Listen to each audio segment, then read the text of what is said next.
Talk, Coach. So, let's go back to the point. So, when a man or a woman, but when a man has a desire to do something that he should not do, and then he holds that desire and he doesn't do that thing, this is when God is happy.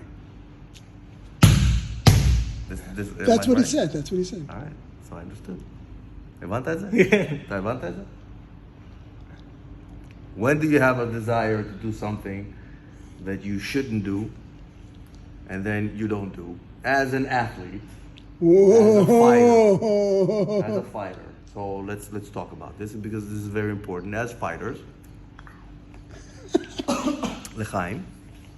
So as fighters, we have a tendency to do that in various situations. One, we could endless situations. Okay, one, when you're inside of the cage and you're fighting and you're getting very frustrated and you're losing the match and you want to break the rules.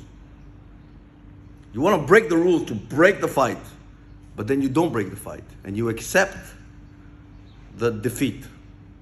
You accept that the person has beat you. So this is one point. Another point can be when you are getting ready to fight and then you are battling with the weight and you're getting very frustrated.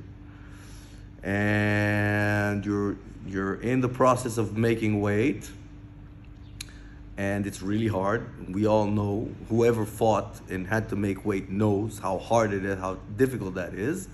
And then you want to cheat. You want to eat that thing and you want to drink that thing that is going to prevent you from making the weight.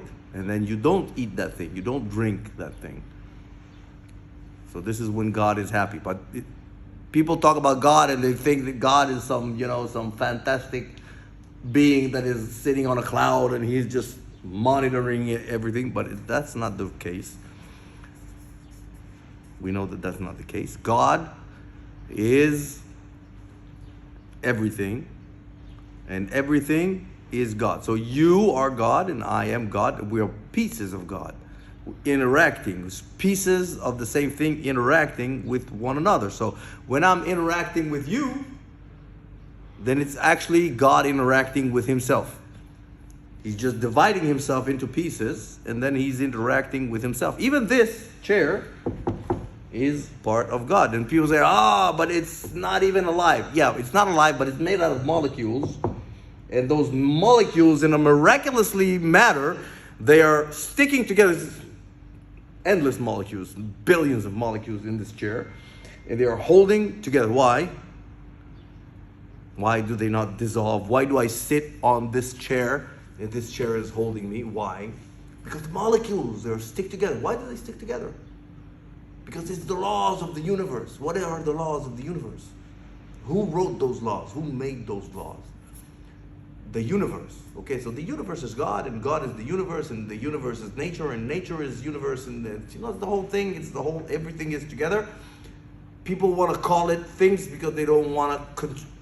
They don't want to, say God, and then when they start calling it nature, and they start calling it universe, and they start calling it all these things, they forget to say grace, they forget to say thanks, they forget to be grateful. And when you forget to be grateful, you separate yourself from God, means you separate yourself from the universe, means you separate yourself from nature.